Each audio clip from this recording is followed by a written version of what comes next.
ধরেন আপনি কাউকে ডাকেন, সে অর্থে আপনি কী ব্যবহার করবেন? I call someone.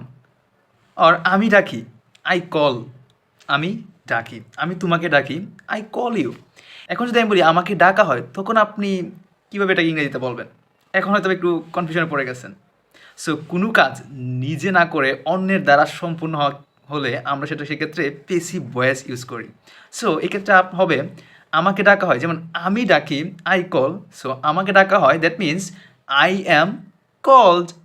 আমি আমন্ত্রণ করি, আই ইনভাইট। আমাকে আমন্ত্রণ করা হয়, আই অ্যাম ইনভাইটেড। আমি লিখি, আই রাইট। তাহলে আমাকে লিখা হয়, আই অ্যাম রিটেন।